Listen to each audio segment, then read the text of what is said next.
Hey, this is Sabrina Monarch of Monarch Astrology and Magic of the Spheres podcast. In this video, I'm going to be talking to you about the concept of resonance in astrology. This came through just suddenly, and I decided to get on the mic and talk about it. Resonance being, I've been thinking lately, just because my new cohort of the Evolutionary Astrology Intensive just started, the latest cohort, and every time I teach this class, it's a combination of pre-recorded teachings about all the building blocks, but also these live calls. So I'm always keeping it fresh and sharing new things and tuning in to what wants to be shared now. And I was thinking about how our astrology practice, when you're cultivating an astrology practice, it's not so simple or so boring, I would even say, as just finding out the facts, so to say, about what a natal chart says. What does my chart say about my love life or my purpose or whatnot? Even though it may be a lot of compelling information, what's actually, I think, happening at a deeper level is that a channel of resonance is being formed. That actually, when you hit a piece of information in your astrology studies that lights up your body, creates a like chills, or you feel something, or it hits, it resonated. And the practice of cultivating resonance, being able to tell what resonates, is a practice of learning how to attune yourself to truth. It's also, like a current. There's something about the resonance current where it's very emergent. It's always in the now moment. You can't always freeze it. Where something that was true last year, it might change. And so there's also something about resonance that's really a relationship. It's really quite connected or intimate. So that's what I think is one of the most beautiful things that can come out of learning and practicing astrology is developing this sensitivity toward feeling how things resonate, feeling how information resonates. Astrology can really cultivate our interiority, our inner life. And so, again, it's not just about amassing facts or amassing information, but it's about how it feels and also how livable these concepts become to you, right? That if something resonates with you, it might inspire you to make a subtle or a big change in your life. And then you will live out the wave of that resonance even more in an applied way. So I wanted to also share some of my roots with resonance when it comes to astrology. Just, if you're watching this on YouTube, please like this video and leave a comment at some point and subscribe to my channel. This video is going to be more, philosophical about what it means to relate to astrology. And also, I am lovingly incubating behind the scenes a new advanced program for my alumni of the Evolutionary Astrology Intensive. So if you've taken classes before with me, take note that I am going to be sharing something soon. And if you want to be in on that, if you want to start a conversation with me about it, feel free to send me an email, sabrina@monarchastrology.com, so that I know to contact you personally. But this kind of conversation about resonance and craft and astrology practice is actually really relevant to people that are going deeper into astrology in their own lives or want to do that. So resonance for me, I began my astrology practice when I was pretty much 21, 22. I talk about it on the second episode of my podcast if you want the whole story with details, but I had a pretty big spiritual awakening at that age that created a massive crisis in my life. And it was at that time that I started to see these little blue lights that look like, stars in the night sky, except they pop into my field of vision, whether it's on the page when I'm writing, on a person's face when they're speaking. Sometimes as I look into the camera here when I'm recording for YouTube, I'll see a few blue lights around the camera. I see them in any number of situations. But I started to realize that they were collaborative for me, that they were appearing when something was resonant. So I would literally be writing content as a new astrologer and really being with this thing of like, I have this spiritual life in this current incarnation at that moment. I'm only like 22, 23.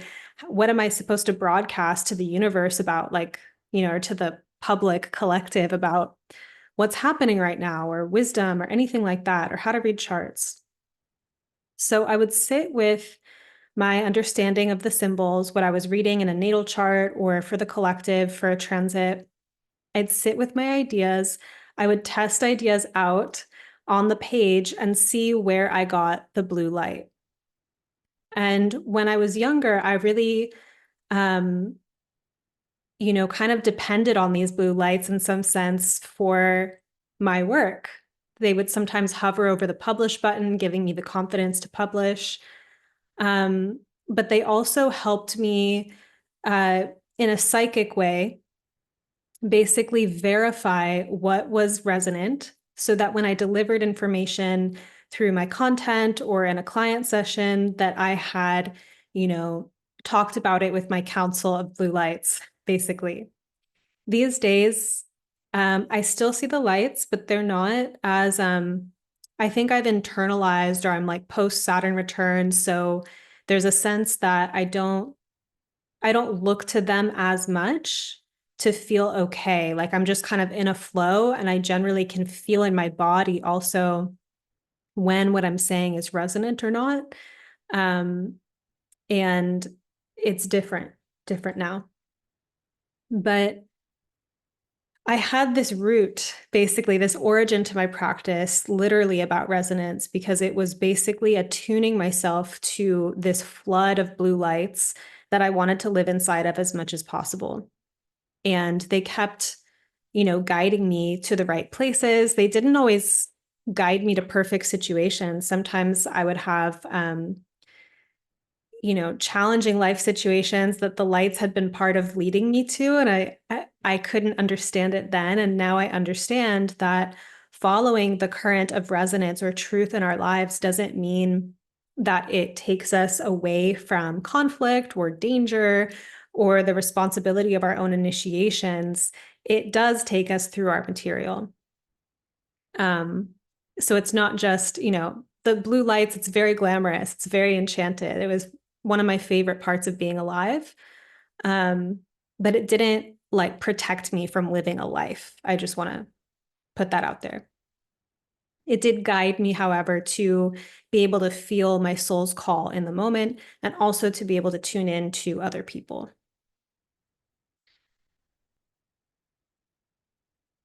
So that's a little bit about where I come from with resonance. It's definitely opened and expanded, as I was saying, where now it's a lot more about embodiment and my whole body sensations.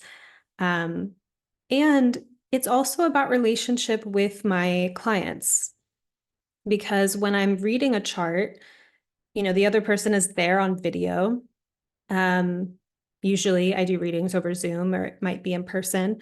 I'm also reading the person. People will have expressions, right? So if I'm saying something and I can feel, I can sense it's not landing, I might ask, or, how does that feel for you? What are your thoughts? And I kind of attune and adjust basically to the person that I'm with, how they're showing up in that moment. And there's a lot of different nuances or ways that clients show up. And I've learned about navigating different kinds of patterns in client sessions.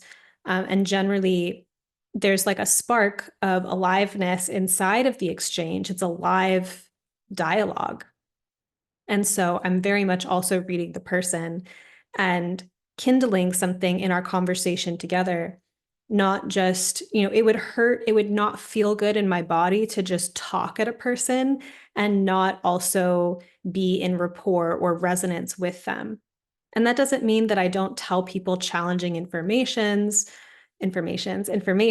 or confront people, especially my, longer term clients and students. I might have more provocative things to say at some point because there's been like a relationship built and I'm seeing the patterns and I know the person better. And divination, astrology, coaching, counseling, there are moments where the resonance, the truth speaking can be a little bit edgier. And that also still is a matter of resonance and relationship with how to deliver that information, who you're talking to, all of that. Now, I was thinking this morning about this phrase, take what resonates and leave the rest. Because it's a phrase that I think new diviners generally might be drawn to, right? New astrologers, new practitioners. It's kind of a way to let the client know, let the querent know, don't take everything I'm saying as ultimate authority or as ultimate truth. Use your discernment, right?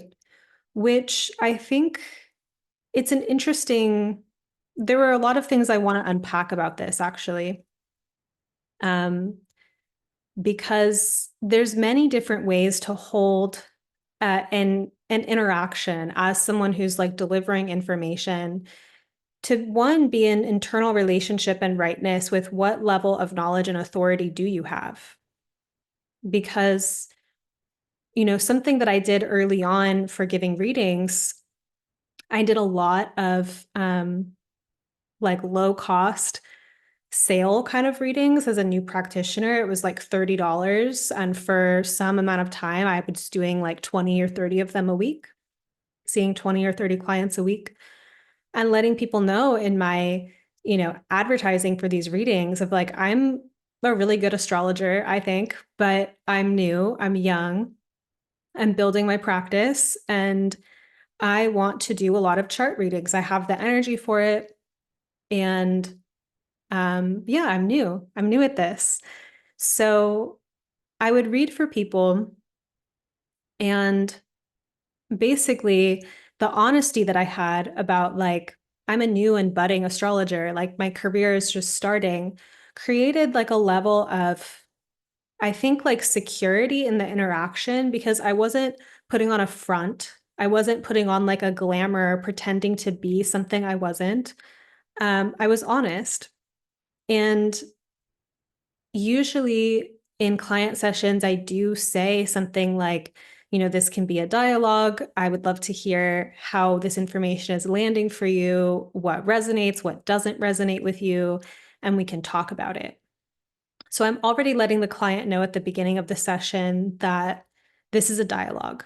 So I don't have to say, take what resonates and leave the rest. That might work if I was just orating and talking to someone and whatnot, or talking at someone. But I think that just having the dialogue clears that up. Why I was also kind of laughing at the phrase this morning and whatnot is it's just kind of a way of being like, I'm going to say a bunch of things, but I'm not taking responsibility for like if they're right or good or correct or whatever. So just take what works and leave the rest. And I just think that there's other ways to go about that sentiment of being honest about where you are in your practice, and also acknowledging if you have developed something in your channel where you do have maybe more penetrative or powerful sight.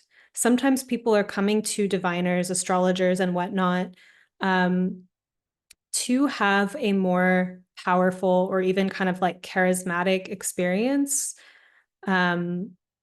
where the oracle holding themselves and holding what they have to say with the charge that is in the room might actually be a benefit to the client.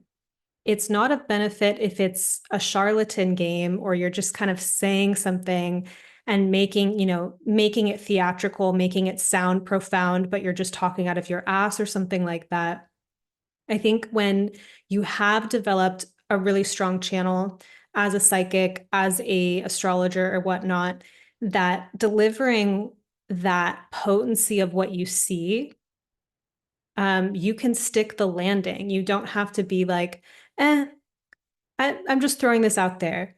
And that stylistic choice to just throw it out there is a way of kind of playfully, it can also be a way of like intentionally, playfully, being like, I'm just putting this on the table, like, look at it, see what you think.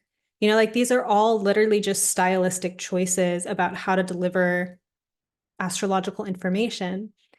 But I think the idea, like what is behind it, is this general trying to encourage the client or the querent's agency. And I think there are also other ways to circumvent that assumption that the people that you're talking to are like wide-eyed sheeple that are just going to believe whatever you say.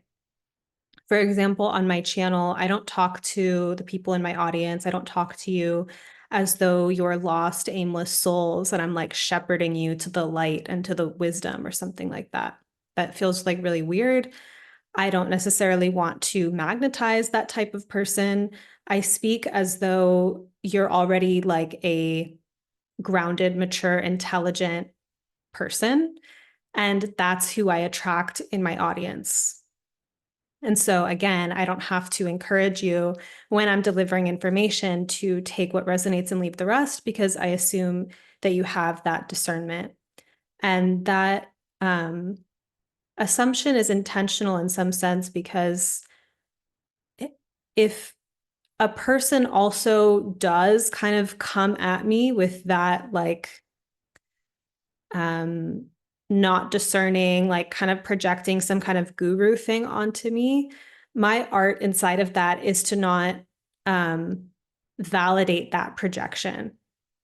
I don't necessarily have to pop the bubble of it in a obvious confrontational way, but I just don't put it on. I just don't wear it. I just don't react to it.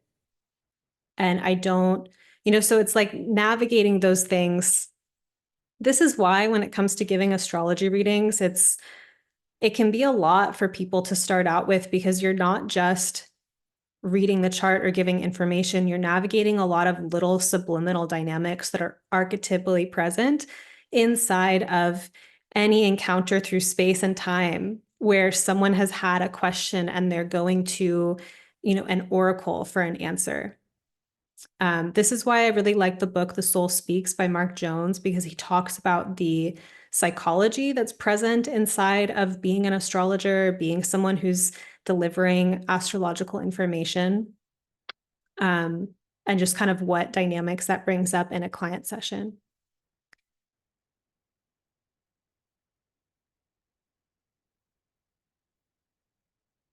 So I think the moral of the story and why I'm talking about this and just kind of like playfully critiquing, take what resonates and leave the rest, is that there's other ways to think about when you're sharing channeled information, or you are like a practiced astrologer, like you're working with this esoteric language, you can be creative in your craft about how you're having that conversation and who you're speaking to. And if you coddle your audience and assume that they don't have discernment or something like that, that will draw forth particular audience and whatnot. And so you can decide at what levels you want to have this conversation. And also, if you are using the phrase take what resonates and leave the rest to abandon, the nervous system charge of like, I'm responsible, like I'm saying I'm influencing this person. That's scary. I don't want to influence this person. I want to share this craft, but I want to feel safe doing it and not feel like I'm giving someone bad information that's going to lead them astray. Like that anxiety, like face that in yourself, because that personality pattern of being afraid of your own power, being afraid of your own influence and whatnot, that there's a knot for you to untangle inside of that. You having an impact on reality does not make you harmful and bad automatically. It's kind of a matter of being skillfully intimate with yourself about where is your knowledge level? How are you communicating that authentically? Are you pretending to know more than you do? Right? Versus if you want to have a softer entry into being someone who counsels and influences and impacts people with your site, then be vulnerably honest with your clients, with your audience that, hey, I'm new at this. I'm cultivating my practice. I would appreciate feedback on what lands for you or what doesn't land for you. Feel free to tell me that in the moment so I can readjust. And as you get more confident in your practice, if it's appropriate for you, if it's true for you, you might also develop the skill set to hold your transmission to be able to say something more challenging, right? Because sometimes to leave things to the whims of if this resonates with you or not, it's also like we have to look at how some of this information that's being shared, like astrologically, delineations or whatnot, it's going to hit certain personality patterns and defense mechanisms and whatnot, which is part of the way of attuning and relating and being more relational with the craft. But this is also an internal thing to work out with resonance, is that sometimes we have personality patterns, ego patterns, addictions, subtle addictions too, where something might resonate, but what is it resonating with? Like our deepest fundamental truth, or some kind of pattern that's currently hijacking our sight or body. So, for example, like a sugar craving, right? It might like give this zing, like it might have such a like big sensational resonance of like, yeah, I needed that sugar. Is that always true? I don't know. Right? It's like it could be a addiction pattern in the body and like a chemical response of excitement for the sugar. Similarly, this comes up a lot in like dating and whatnot when people are playing out some of their wounding or addiction patterns in love. The kind of toxic trauma bond relationship might be really sensational and exciting and feel really resonant and feel like your soulmate, but is that actual resonance? Right? So when it comes to astrology, you don't have to, as a new diviner, be prepared to challenge that level of thing in people. If you can't hold that, it might not be true for you to try to penetrate through that. And so you don't really, you would adjust how you talk about these things, or you speak to the level that you can see things. So if you were to speak with someone and be really concerned that everything you said resonated perfectly,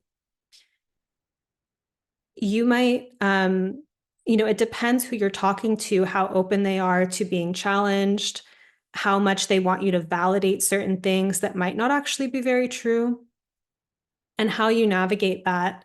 What's your capacity level to either kind of put those things to the side and not touch those topics, or have a way of having the confrontation about what dissonance, non-resonance you feel. What else did I want to say about that?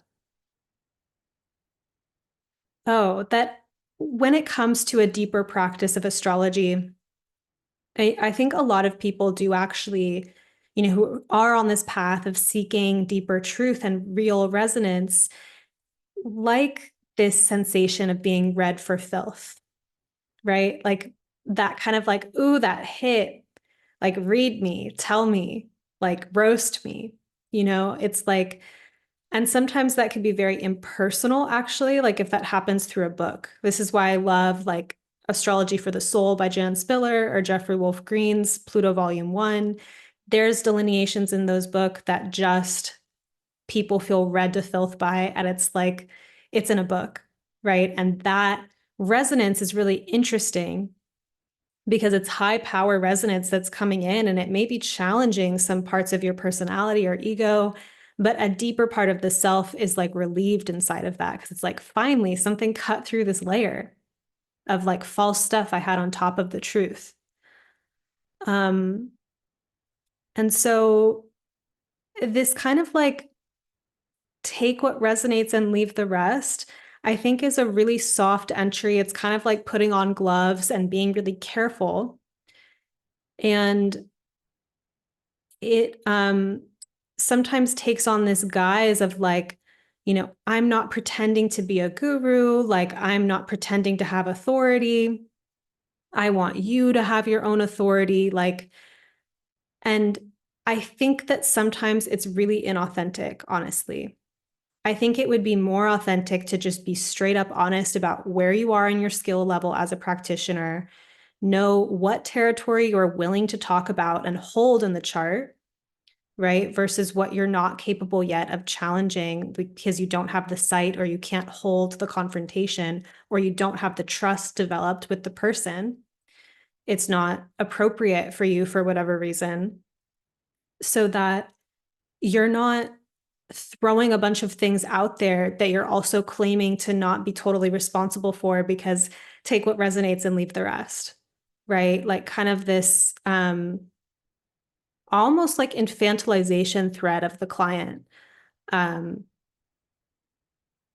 at the same time as like empowering them to think for themselves. Like, I just think there's something about it that's a little bit off, and that's why I'm critiquing it. Maybe talking about this is going to make some people mad, or people might feel sensation or feel embarrassment because you use that phrase. It's all good. I don't think it's that big of a deal. But I do think that the phrase has like a lot of loaded dynamics or things in it that I like to think about from a craft perspective. And so again, being more authentic, being more honest about where you are as a practitioner, what exactly you're having in the exchange, and also being in relational dialogue with the person that you're speaking to. And I come from the coaching world because I've been receiving coaching and coaching for some years now. And there's a lot in the coaching world about challenging people, challenging people's limiting beliefs, or challenging people's defense mechanisms, even. And there's a craft in learning out how to actually hold that in a session. And if you don't have that experience or expertise or capacity, that may not be your style of like provoking those spots in people with your sight, because it won't be something that you can deal with or hold after. So actually, all of this goes to say too, that if you are in the practice of giving readings, the number one thing that's going to make you a better astrologer is knowing yourself better, answering your own initiations in life, and moving through your own deeper material. Because the limitations, the blocks, the reoccurring issues, the things in your life that are not perfect, like these are all personal curriculums for you. A lot of my, work with clients and whatnot, I won't go into the realm of like personal story or whatnot, except maybe more in like mentorship work where there's more of that ongoing rapport and whatnot. But my own really excavating my like love addiction and fantasy patterns, my own working with, my own ego constructs, my own learning how to hold more sensation in my body, like anything I learn in my life translates into what I'm able to see and provide for clients. And so you will find, if you're a new practitioner or giving readings, that some people have a knack for it. They're like in this like mercurial kind of way, like you love to have the conversation. It's not scary for you. You can talk to people about all this intimate stuff and talk about their charts, and you're not like having some neuroses or complexes or challenges about it. You're just like ready to go. Um, there are people like that, and they just like go so fast learning astrology, and they like really develop their craft. It's really cool to see. And there's people that have this timidness. They're scared to give readings. And so the thing for you to see in that is that that's your material to work through. It's not just something you have to overcome in order to be okay at giving readings. It's actually like a gate in your personal development or in your career development where you're facing some edge within yourself. And that's actually really relevant and important to your craft. Trying to think if there's anything else I wanted to say here.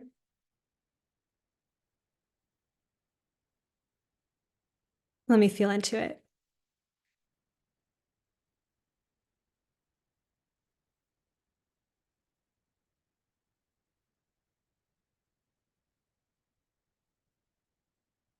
I just want to close with kind of reiterating that part of what keeps me engaged with astrology um, all of this time and like through different chapters of my life is that, there's one level that people will approach astrology more superficially, where it's like a strategy or you're trying to game life. You're trying to figure out how to do it right, how to optimize your chart, how to do things at the perfect time. And believe me, I love electional astrology, so no shade on that. But this kind of general, like, you're trying to use astrology to do life better and to do life right or to get what you want. And I think that there's a lot of internal psychological dynamics and spiritual dynamics that are going into that. It's like a control game. And that might be a way, like that might be the thing that brought you to astrology if you have that personality pattern. But you'll find at deeper levels of the spiritual initiations within life, within astrology, um, that the things that are really for you don't necessarily require that much force. Like your will and your participation is needed, but you don't have to severely like edit your basic nature. You don't have to fight life. And so I think that at years, or levels deeper into an astrology practice, I'm coming back to this thought, this meditation on resonance, because my understanding of an archetype or a part of my chart changes over time because of my maturity or what I learn or the life experiences that I have. But every single step of the way that I'm interpreting that archetype or interpreting that part of my chart, it's guiding me into an internal state of resonance. It's guiding me into my interiority. It's guiding me into my soul life. And that's what I think is really important about an astrology practice. And that's why in my advanced containers, which I'm so excited to be incubating this new one, sometimes with a teaching, with a class, we'll only introduce like a little bit of information. And it's kind of like acupuncture or something where it's like these little needles and they're lighting up a whole system. Like there's something really expansive about like, let's look at this little point. Like let's explore this technique. Let's get really granular about the ruler of your seventh house or something like that. And let's like open that material and see what it resonates and opens within you. To me, that's something so philosophically pleasurable. It's also embodied, it's livable. It's not just about amassing information to try to like play some game of being the best, anxiety, like goals, trying to be perfect, like trying to figure out what my chart says so I can do it, like all of that. It's like dropping in and relaxing to a deeper field of like resonance and awakening that the craft has.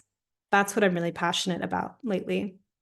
So, yeah, This just came through this morning. I didn't know this is where we were going today, but I thank you for watching it and being here with me. Again, if you're an alumni, I do have something coming out soon for you. It is developing behind the scenes and is, my art project behind the scenes right now.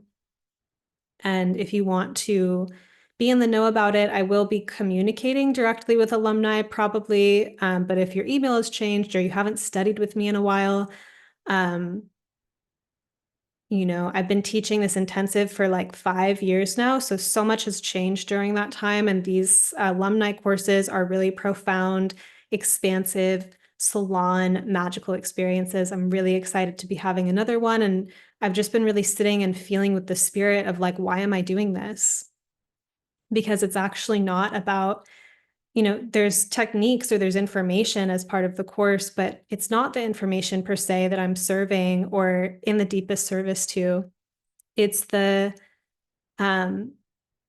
interior landscapes, the resonance fields that open up when we play with this esoteric language, when we allow it to really actually like enter us and move us and guide us.